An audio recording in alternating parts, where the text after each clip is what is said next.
What's up, everybody? Thanks for checking in on us today. We're going to be diving into this Mercury Zephyr. You guys have seen this sitting on this lift in the last few videos while we were working on the Mustang over there. So we finally got a chance to get in on this thing. We had already had the heads off of it and had the radiator out of it. We were pretty much in the process of doing our top end kit. We were going to do some AFR heads, trick flow cam.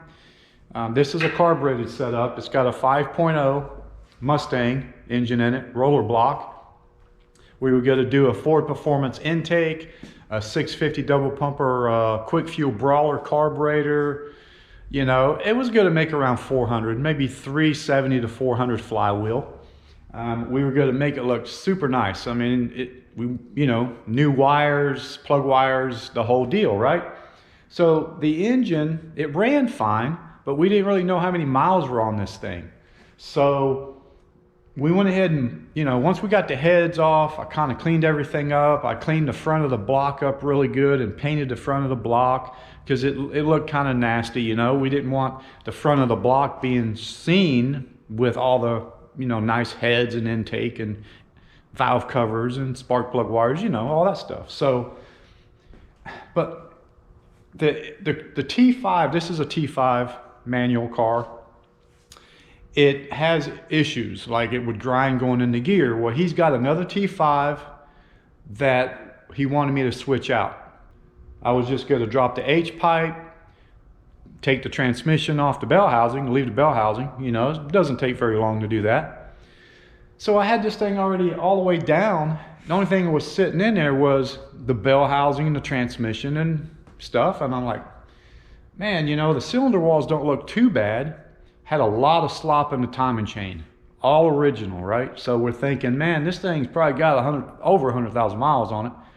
He goes, man, he says, Dennis, why don't you just go ahead and just yank that motor out? We gotta, the transmission's going to be out. He says, why don't you just take it out and check the bearings? Okay, so I said, that'll work. So I went ahead, took the transmission out. I went ahead and took the bell housing off. I took the clutch and everything off while it was in the car. Had just basically a bare short block. I lifted it up out of there. I put it on. Let me turn this around here. So this is all the stuff I took off of it.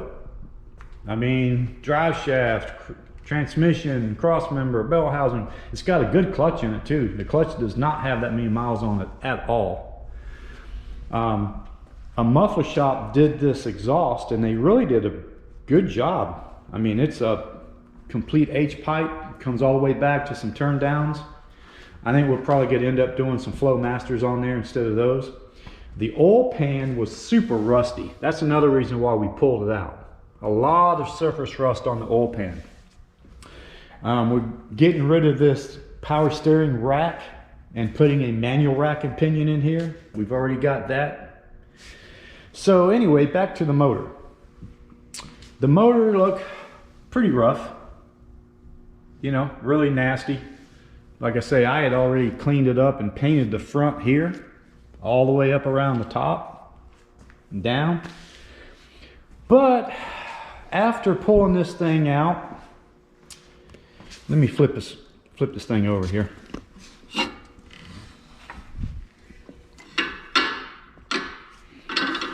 So after pulling this out, I went ahead and just did one cap, one rod bearing. I just went ahead and did I just pulled one cap off of the one rod just to see what the bearing looks like. Now granted, this thing was not knocking, had good oil pressure, everything. But you can see there's some wear. There's definitely some wear on that bearing. Wouldn't even get a, I mean, the crank looks good. It's got, you can feel it's a little rough there, not bad.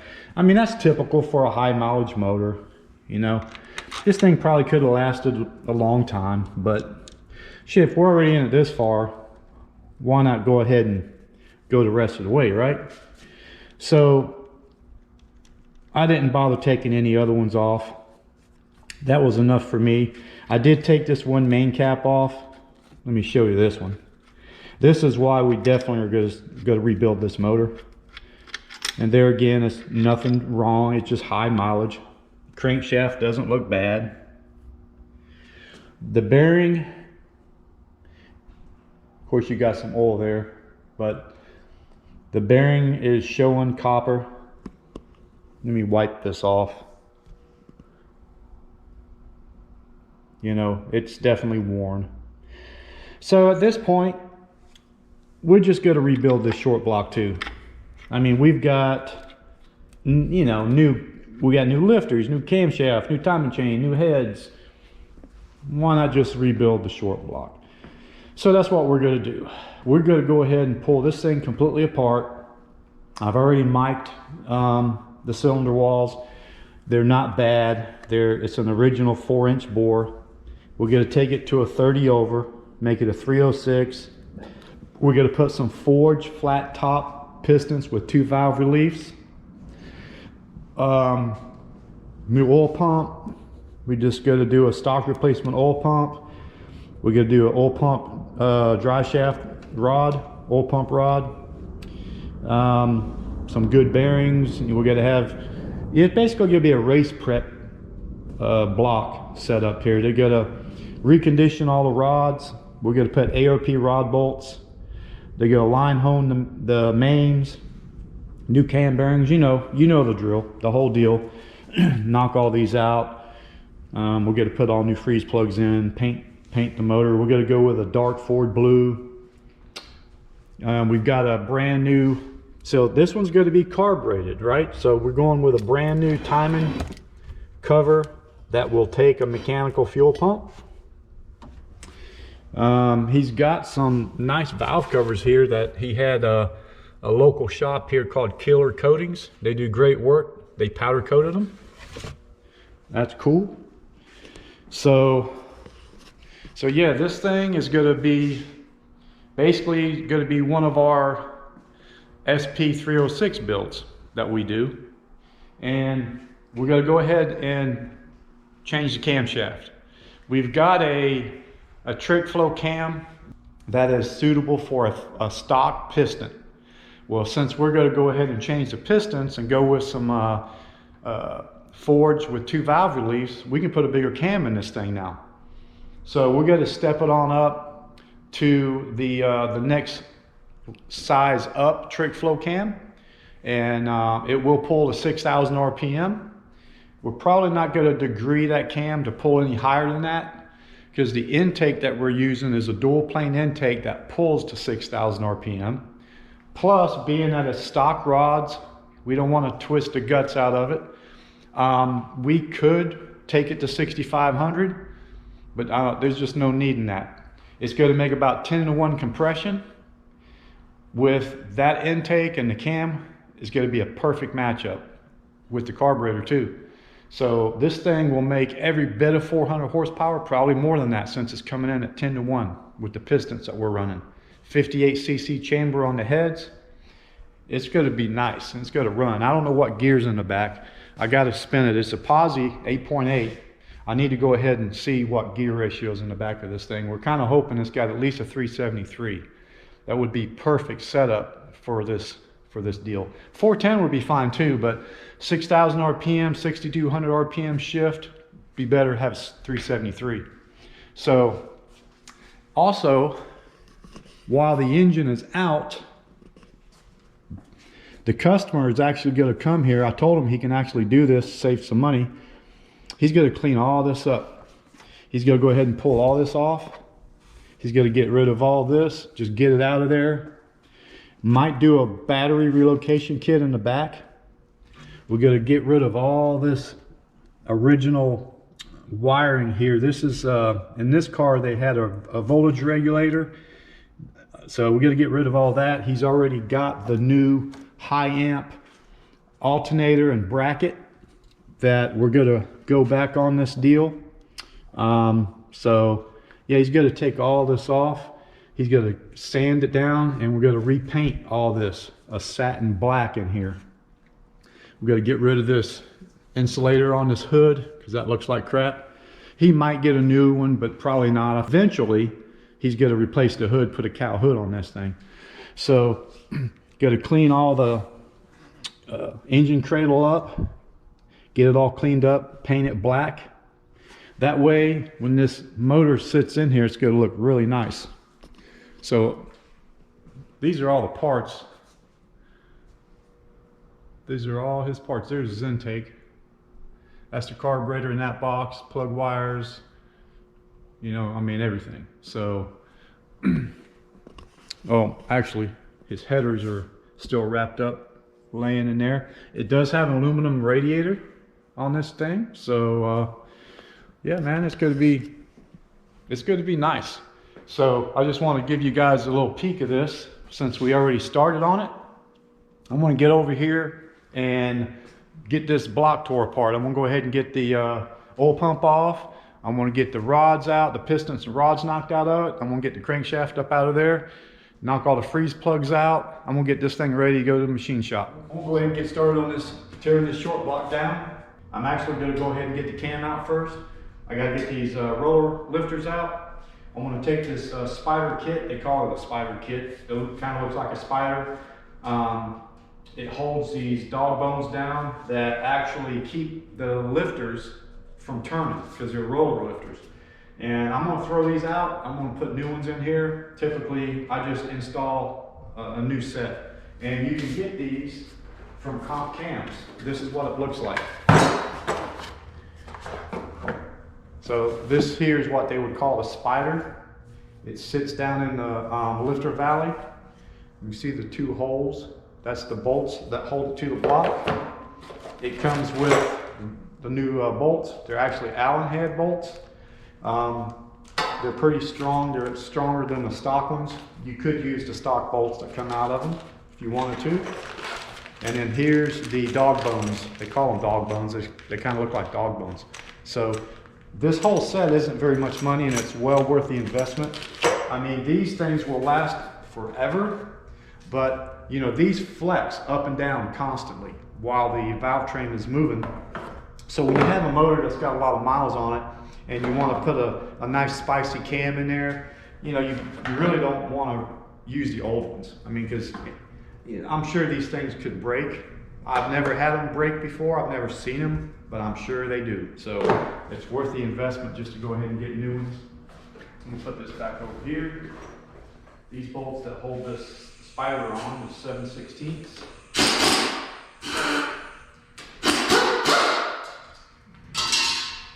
Or 11 millimeter, whichever one.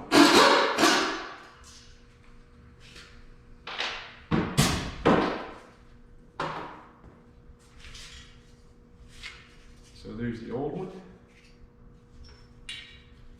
Here's the dog bones.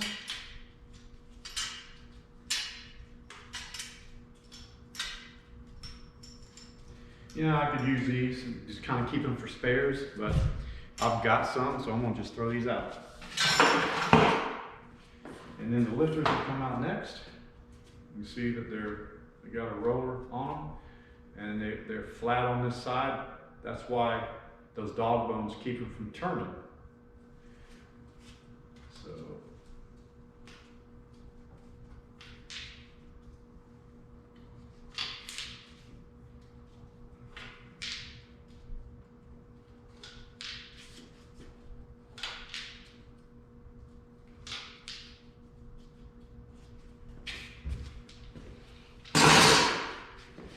I'm not keeping them either. We've got new ones.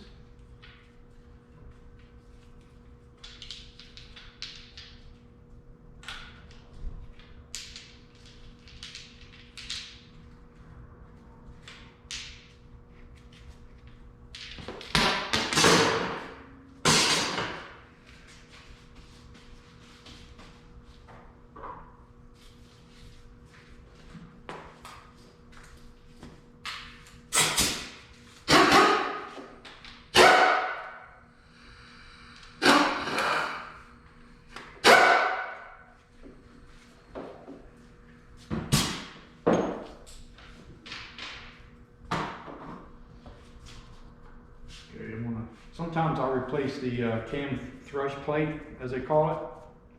but this one looks like it's in good shape. It's not all ground up or anything, so we're just gonna reuse that. And get this cam out of here.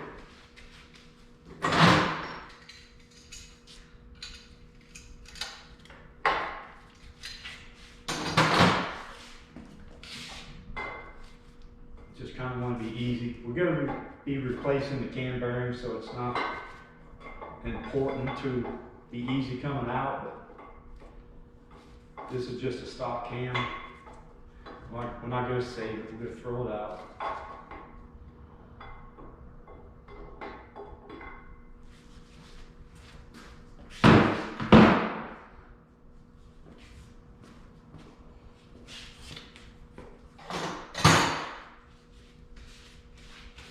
And then we got some little freeze plugs for the oil galleys. There's 3 of them.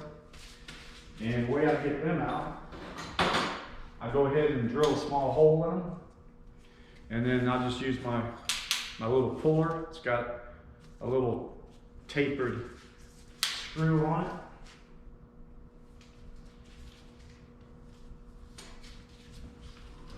I'll just drill a small hole.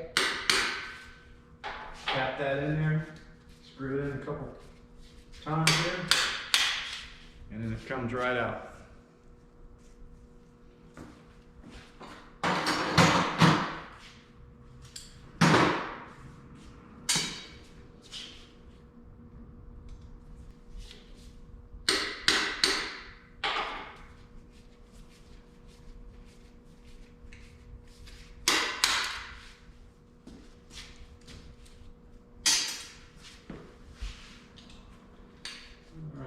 This one here, this one's wanting to be a little stubborn.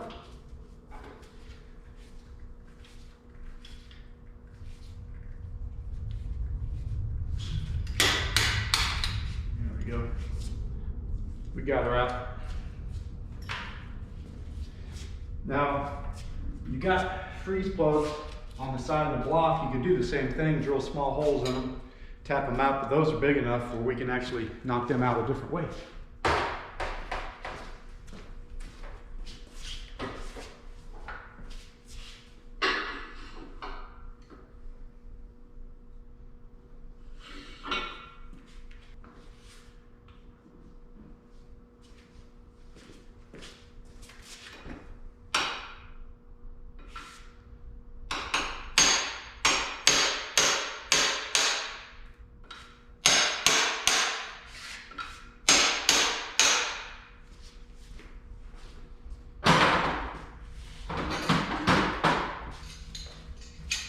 Knock them in. They usually swing out.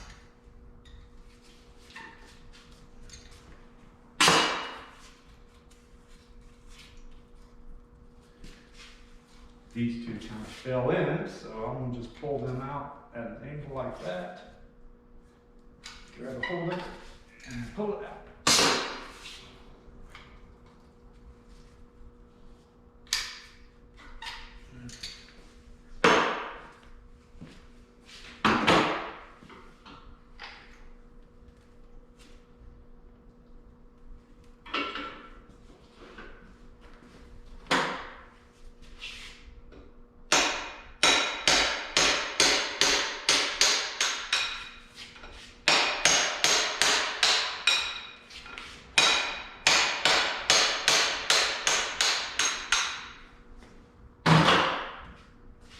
So these 3 swung out perfect.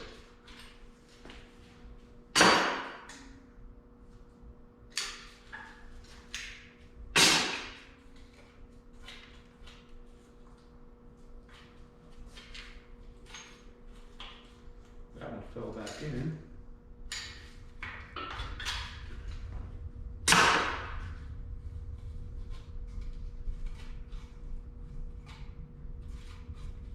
Well, there's some yuck in there, I tell you.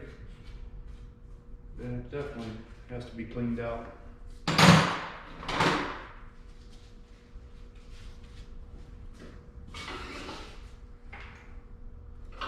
Alright, next I'm going to get the oil pump pickup off of there.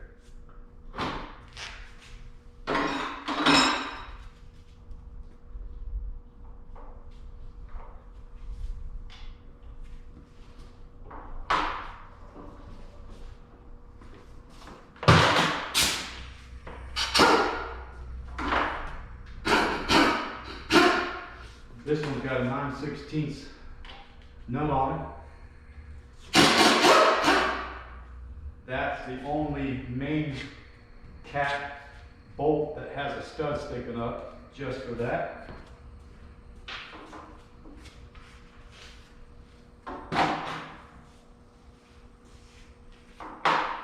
This one should be 1/2 inch.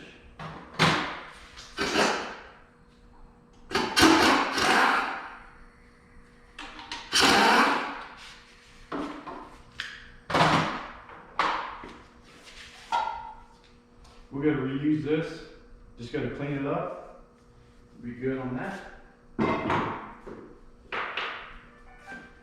We're not going to reuse the oil pump, so we'll throw that out.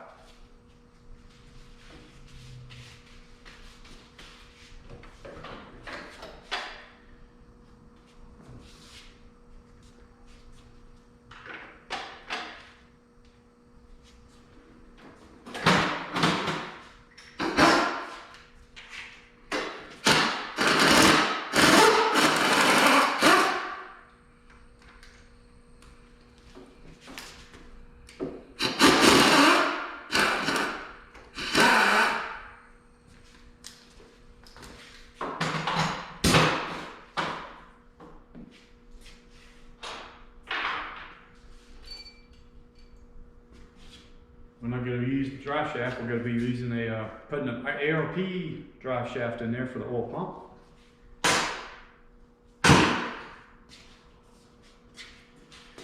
So the next thing, I want to start knocking these pistons out. I'm going to go ahead and do this one since I've got these two loose already, where I've checked the bearing.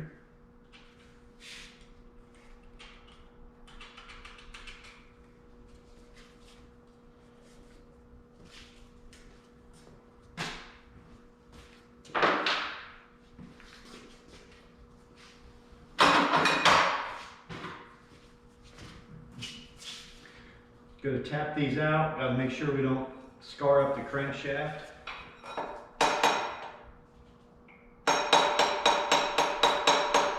I just try to keep the rod bolts off of the crank. It's going to get resurfaced anyway, but there's no sense in damaging it. You don't have to. And then once it gets past it, we're good there. Go ahead and turn the crank a little bit. That way I can come in from the top side. I'm not worried about damaging these pistons because we're not going to use them.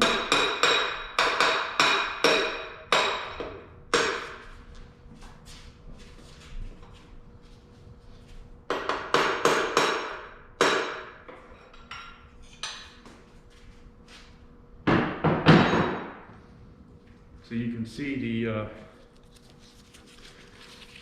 bearing, that rod. Look at that one.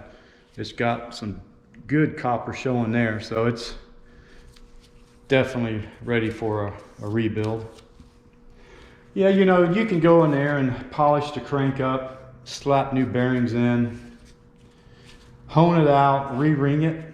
You know, it'd be good to go for a little while, but I went ahead and checked the cylinder walls, and they are definitely worn. I put my bore gauge in there, so it does need to be bored out. So it'd be nice, man, when we get this thing done. So these bolts, rod bolts, are pretty nice. I mean, I've reused them a bunch of times, but you gotta drive these out in order, the machine shop does, they drive these out to recondition these rods.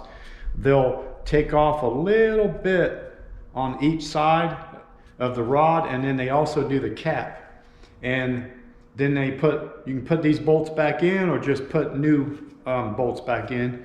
It's better to do new ones, whether it's stock replacement or ARP. We're going to do some ARP rod bolts, and then they torque them down and then they re-hone them back to a original size, and it makes them perfect.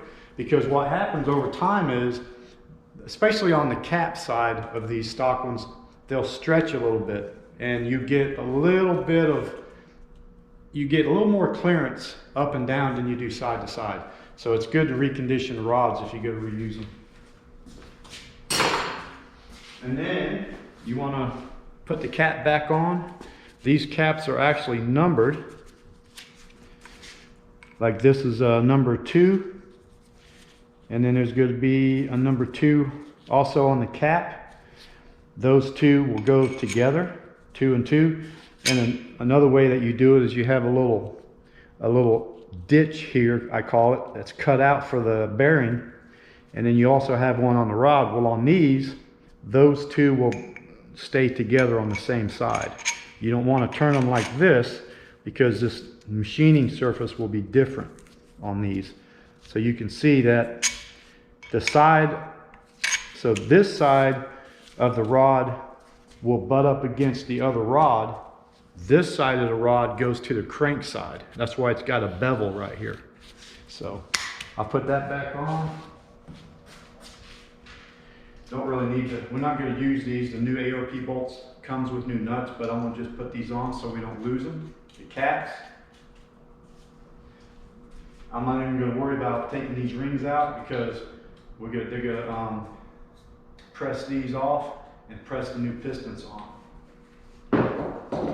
So that's how we do the rods. I'm going to go ahead and do a time lapse on this, get the rest of the rods out.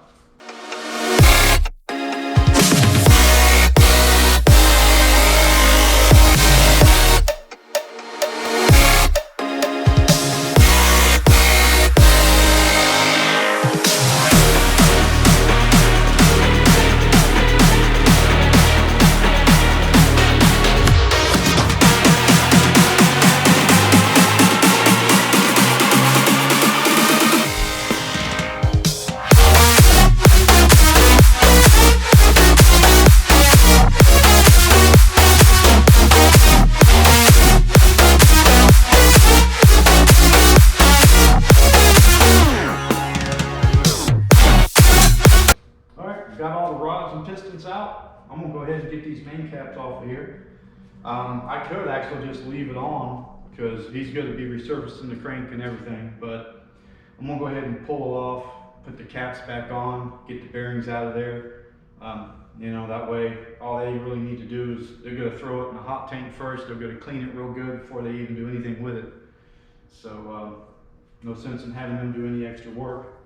I'll just have the crank out and send the crank to them with the block. So get this out.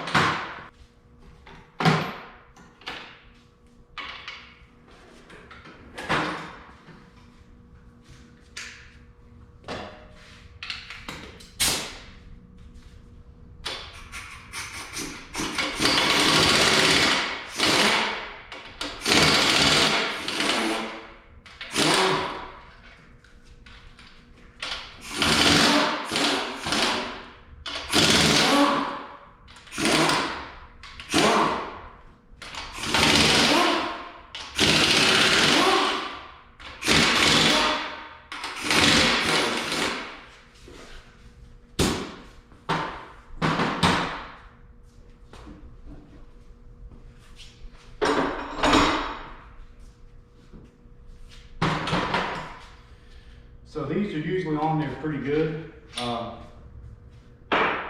I'll take one bolt out and then I'll just lift this one up a little bit and tap on it. And it'll break it loose and then lift it off there. Go ahead and get these bearings out. They're definitely worn. See, all these caps are marked on these too. Like this one is number 1 cap, it's got a 1 on it, and it has an arrow facing to the front of the motor. You got to make sure that you put them back on in the spot that they were, and you got to make sure that they're facing forward with the arrow. If you have one that you're tearing apart and there's no markings on them, you want to definitely mark the number of the cap, and you want to mark it forward so you know which way they go and which journal that they go on. And on these, we're not going to replace the main bolts on these. You know, we could put ARPs on here, but these are you can reuse them. They're pretty strong, and there's just no sense in changing them on this build with this amount of RPM and horsepower we're building. So if we were going to do a stroker motor, we would actually use a main support system, like a Canton main support girdle. It's a nice piece of billet metal that actually bolts in place right on top of the main caps, and it comes with ARP studs or bolts, depending on which way you want to do it. They really help strengthen the bottom end, keeps the caps from walking. You really need to do that if you do a stroker motor. I know there's companies out there and a lot of guys that build stroker motors and they don't use them. I always use a main support system if I do a stroker. If you're going to do a stroker, you're building it to make some power, some RPM, you might as well strengthen it up.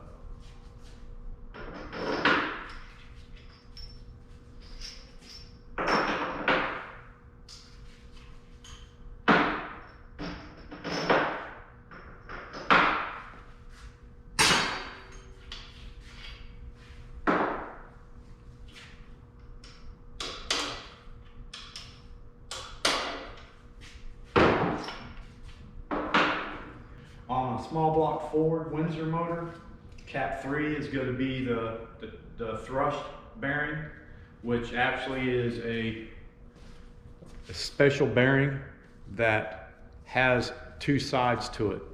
You have the cap bearing and the block bearing are going to be the same on these, and that's what keeps the crankshaft from walking front to back. Once you have everything new, everything's put back in place, you have a minimal of movement, you know, depending on the application, depending on RPM, horsepower, the whole deal depends on how much movement you want. Typically it's around 1.5 thousandths. So that's where you usually start out with when you put a fresh motor together. You know, LS motors, they're in a different spot. Some of them are in the back. You know, just different motors are different ways, but on the small block Fords, they're always on number 3. And these are a little bit harder to get off. So I just get them and I'll just tap on the side of the bearing there. You can hear it. You can hear it get loose. It doesn't take very much to get it off. And that's actually what it looks like, see? Instead of the other style bearing, this one's got the sides to it. And the cap is actually machined for that style of bearing.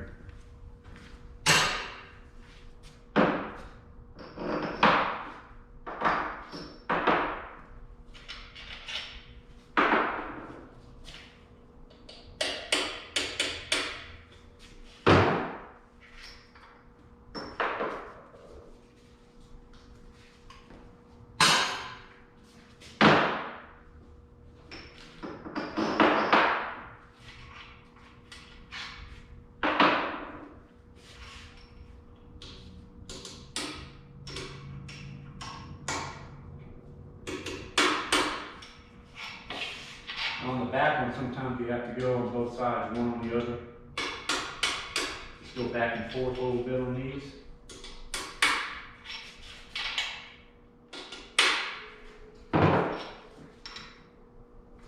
Because this one is cap. It's a whole different cap. This is the one that the oil pan will ride on, with a rubber seal, and then this is a one-piece rear main seal, and half, you know, obviously the rear main seal fits around the crankshaft in this machined area on the cap, and also the machined area on the block.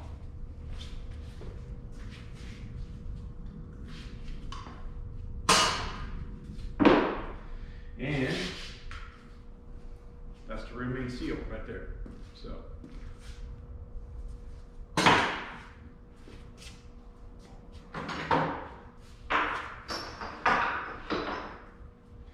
we'll go ahead and lift this out of here.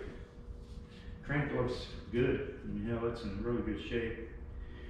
Little 10 thousandths. They'll machine this crank 10 thousandths. They'll take 10 thousandths off of the rod bearings or the rod journals, and 10 thousandths off the main journals. And that'll put it back brand new. And then the bearings that we use will be 10 thousandths thicker to take up for that.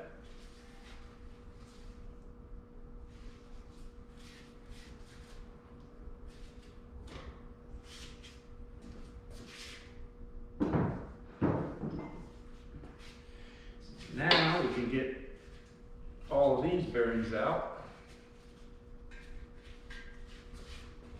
And the bearings on the block, the mains, they call this a half groove. So the bearings that go on the caps, they don't have that groove, right? Because there's no oiling coming from the cap side. The oiling comes from the block side in the middle. That's why there's actually an opening here. So there's a groove in there that helps get the oil slung in the proper position.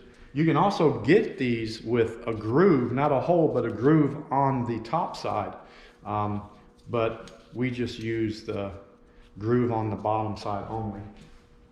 And the reason that this hole is so large is there's actually two holes on the block. There's one hole that will actually come up and feed the main bearing, and then there's another hole that the oil will go back down and then feed the cam bearings. So the main bearings get the oil first and then feeds it to the cam bearings, at least on this motor, on these small block Fords.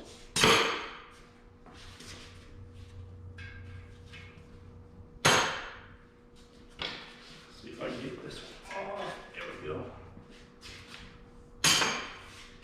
So the thrush,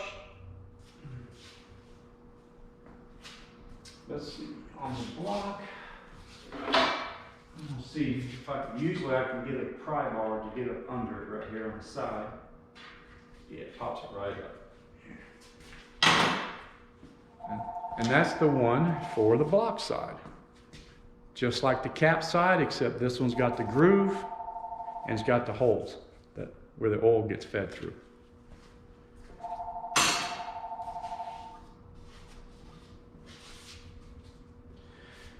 So that's pretty much it.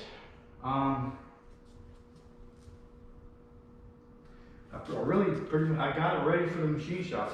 That's really all I need to do. The only thing I do need to do once I get it off the engine stand is just like the oil galley plugs that I popped out of here. There's going to be 3 of them on the back, and those actually are threaded. They screw in, so I'll be able to unscrew them and get them out. The new freeze plug kit will come with all new freeze plugs and the new ones for the back that screw in. Now, a lot of times what we'll do, especially on high performance engines that we use, high RPM mostly, is we will tap and thread the front ones just like the back ones are. And instead of the press-in ones, they screw in. And we can opt to do that. It's not a big deal. On a motor like this, you basically just press the ones in and then you ping the block a little bit, and it helps them from them not coming out, basically. So, and the only other one we have to take off is there's one right here that we remove. That's where oil will actually come up and then go back down and then feed the lifter valves. And we can take that one out the same way that I took the small ones out. I'll drill a small hole, use my tool to pop it out, because that way whenever we flush and clean the block, we can really get in there and clean all those oil journals up.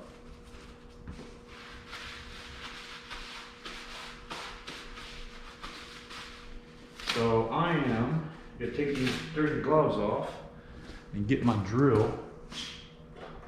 I've already got a drill bit on it. We'll just drill a small hole in the middle.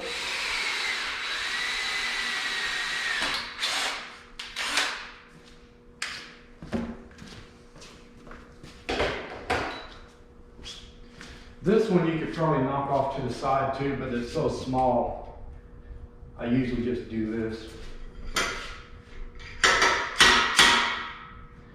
Get it started.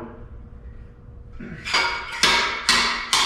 yeah, that one came out good. See, that one's a little bit bigger than those front ones, see? So.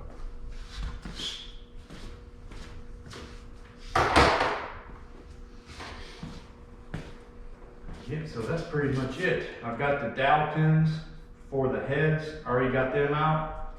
There's dowel pins on these that center the timing cover.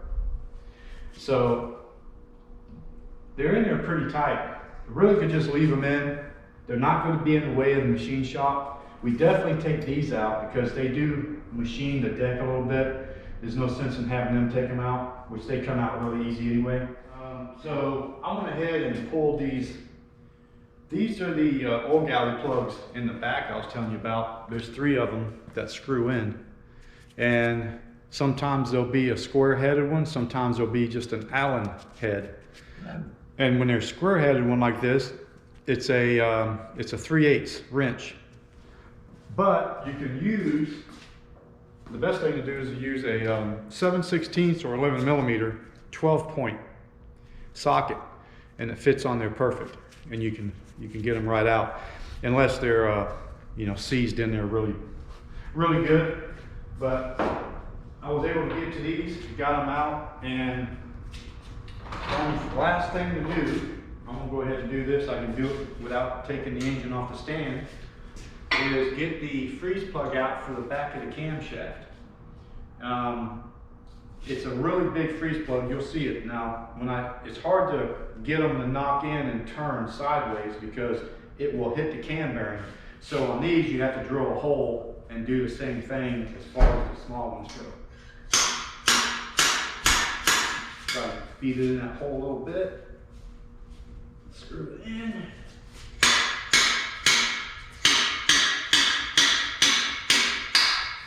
See if it'll come out. Sometimes you can also go from the inside and beat it out, since there's no cam in it and no crankshaft in it.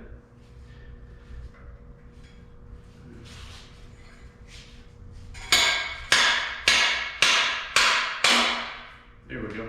So let's see,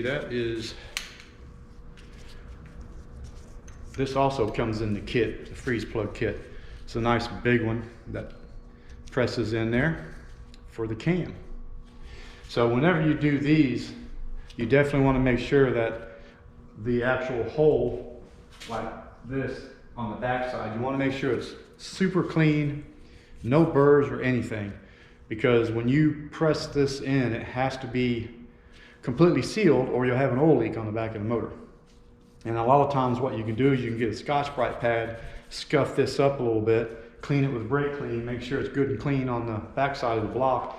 And they do have sealer that you can put on this. That way to help it seal too. You can do the same thing to the freeze plugs on the block for the coolant. These that go in here, you don't have to do that, because if it does leak, which they never really do, if it does, it's always going to be leaking back in the motor. Same with these in here. That's another reason why they use the threaded ones from the factory on the back.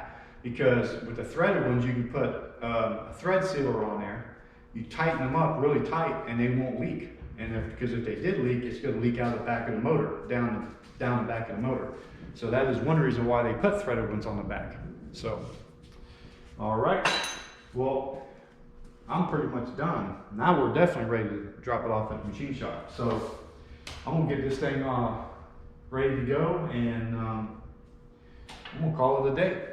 I appreciate you guys checking this video out while I'm tearing this motor apart.